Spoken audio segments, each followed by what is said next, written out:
ketika bapak-bapak, anak-anak, saudara-saudara, ya, istri-istri, kaum keluargamu, harta kekayaan yang kau usahakan, perniagaan yang kamu khawatiri kerugiannya, dan tempat tinggal yang kamu sukai adalah lebih kamu cintai dari Allah dan Rasulnya, dan berjihad di jalannya, maka tunggulah sampai Allah mendatangkan keputusannya. Diancam oleh Allah. Ayo, siapa yang kamu senangi? Keluargamu, bapak-bapakmu, istri-istrimu, apa berjuang di jalan Allah?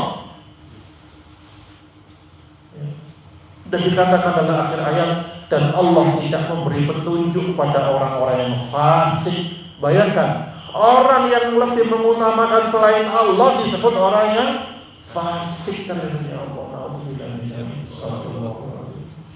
ini bisa menjadi siapa saja, bisa jadi saya, alhamdulillah. Bisa jadi ketika kita berat menghadiri majelis ilmu karena masih beratnya menggenggam dunia ini yang kelak tidak dibawa mati kalau tidak digunakan dengan baik. Ya. Bersyukurlah kita ketika diberikan kesempatan oleh Allah hadir majelis ilmu, hadir majelis zikir, karena ini salah satu bentuk keberkahan. Bahwasanya harta yang dititipkan Allah kepada kita tidak mengganggu ibadah kita kepada Allah. Bersyukurlah kita ketika Allah titipi istri dan anak-anak yang mungkin lucu-lucunya, yang mungkin kita membuat senang, tidak mengganggu ibadah kita kepada Allah, tidak mengganggu majelis kita datang ke tempat ini. Bersyukurlah kita ketika harta yang kita usahakan, walaupun malam hari ini mungkin ada yang bekerja, ya, termasuk saya yang biasanya praktek di rumah, ya, saya tinggalkan ke sini dalam rangka kita bersama-sama menuntut ilmu untuk memperoleh pahala Allah, untuk menjadikan majelis ilmu termasuk taman-taman surga. Karena apa? 1 jam menuntut ilmu itu seakan-akan lebih baik daripada sholat semalam suntuk. Ada yang kuat sholat semalam suntuk? Tidak kuat. Makanya Allah berikan keringanan kita menuntut ilmu. Ini menjadikan pahala kita bertambah di sisi Allah Subhanahu wa taala. Amin. Karena banyak orang yang mungkin di luar sana yang malas menuntut ilmu, banyak alasan. Oh dia alako, oh anak sakit, oh tak bini sakit, misalnya gitu ya. Macam-macam. Dan alasan dibuat-buat. Mau beda saya ngirimi obeng, ada amplopan di sana. Mati sakit makan. Engki. Masih pelengan makan. Makan tak nyaman abah makan. Oh, orang obeng ya dari bupati yo. 1.000 misalnya. Kalau di sini kan enggak ya? Tidak. Tak salah lagi. Insya Allah enggak salah. Belum ada ya. Jadi itu, ternyata dunia ini melelahkan manusia, seakan-akan dunia lebih baik daripada akhirat. Na'udzubillah min dzalik. Mau nek masjid mushola adzan, Allahu akbar, Allahu akbar. Sapa saya datang beri ompong 50 misalnya. Kira-kira banyak yang datang atau enggak? Bukan pi datang, maka yang sepo sing tak kawak datang. Maka yang setruk tangi gitu. Padahal Allah menjanjikan surga yang lebih baik daripada uang 50 tadi itu. Ya Banda? Hanya otak-atik saja di sini, otak-atik. Masya Allah. Ya. Jadi itu. Kemudian yang ke-9 adalah mencintai, membaca, mempelajari dan mengamalkan Al-Quran. Kalau kita bukti cinta kepada Rasulullah Sallallahu Alaihi Wasallam, Al-Quran usahakan di rumah ada. Ya, banyak. Alhamdulillah. Benih selanjutnya. Oh, satu. Soalnya di musola Qurannya sudah pensiun gitu. Ya. Banyak di ruang tamu ada Al-Quran, di kamar tempat sholat sunnah ada Al-Quran, ya kan? Jika kita mau baca enak, sambil nunggu tamu baca Quran, Masya Allah. Ini salah satu bukti kita cinta kepada Rasulullah Sallallahu Alaihi Wasallam. Ya. Kemudian selanjutnya yang ke-10 adalah mengajak orang lain untuk mencintai Rasulullah Sallallahu Alaihi Wasallam. Ayo cinta Rasul. Oh, Rasul cinta majelis ilmu, ajak ke sini majelis ilmu. Di sini banyak para kiai-kiai, masya Allah, bisa bertukar ilmunya. Panjangnya punya ilmu apa? Ilmu macam-macam lah kata-kata. Ilmu perkalian, barangkali bisa buat perahu, khawatir banjir ya. Oh ilmu itu ilmu. Alhamdulillah. Ya. Nah inilah berarti ini menjadi pelajaran bagi kita. Cinta Rasulullah itu bisa sampai dibawa mati.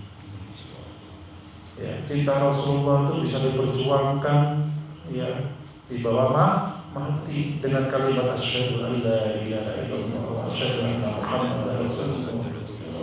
Dan ini penting sekali karena banyak kejadian anak-anak zaman sekarang itu sudah luntur cintanya kepada Allah Rasulullah, ya. Sehingga idola-idola mereka bukan Rasulullah. Alhamdulillah, ingat pesan.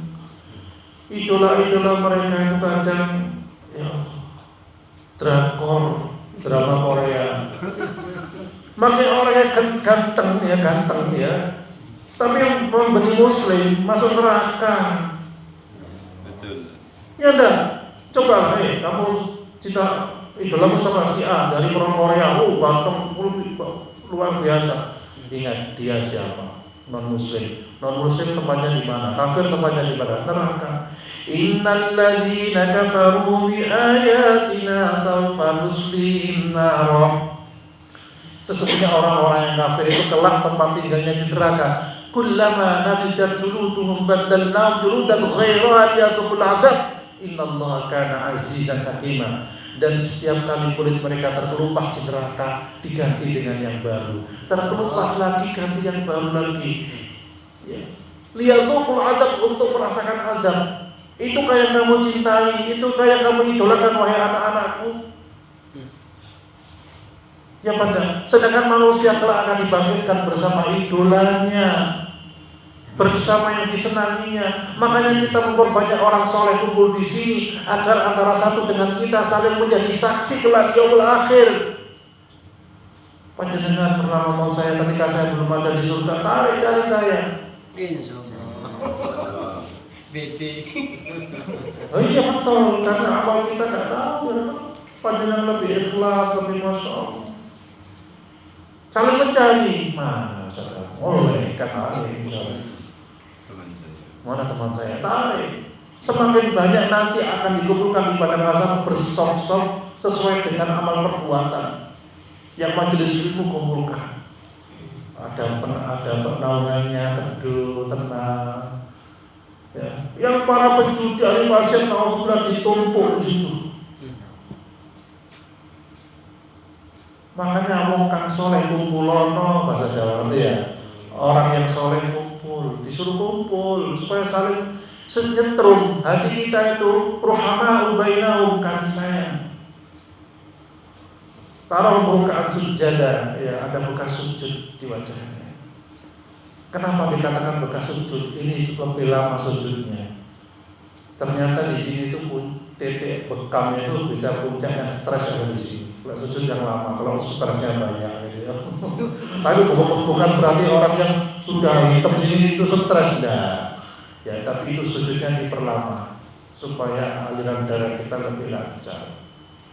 Itu kalau ditelusuri secara medis. Ya. Jadi kembali lagi ya, kita buktikan kita cinta kepada Rasulullah. Sholat sunnah sebelum qobliyah dia lancar. Sholat sunnah sebelum zuhur, sudah zuhur 4 rakaat lancar. Gitu. Semuanya sholat sunnah. Keberhasilan dakwah para wali terdahulu itu menjadikan sholat sunnah itu seakan-akan wajib. Menjadikan, maksudnya bukan diwajibkan, menjadikan wajib sehingga kita merasa ketinggalan ketika tidak sholat sunnah. Bahkan sholat, misalnya sholat sunnah yang ketinggalan bisa diqadha.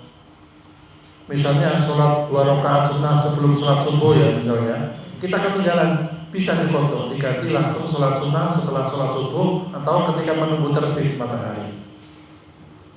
Ya, karena apa? 2 rakaat sebelum sholat subuh lebih baik daripada dunia seisinya. Lek dilogikakan dunia seisinya ada apa? Ada emas, ada intan, ada berlian, macam-macam. Tapi itu tidak ada apa-apanya dengan 2 rakaat sebelum subuh. Nah itu kita bayangkan begitu. Ya, jadi itu insya Allah yang bisa saya sampaikan. Bentuk kita cinta kepada Rasulullah Sallallahu Alaihi Wasallam. Semoga keluarga kita dekat dengan Allah dan Rasulnya. Ya. Semoga keluarga kita menjadikan kehidupan Rasulullah menjadi kehidupan yang bermakna, bisa dijalankan. Ya. Semoga kita diberikan kekuatan istiqomah berjalan di jalan Allah Subhanahu Wa Taala. Kurang lebihnya mohon maaf. Subhanakallahumma wa bihamdika asyhadu an la ilaha illa anta astaghfiruka wa atubu ilaik. Assalamualaikum warahmatullahi wabarakatuh.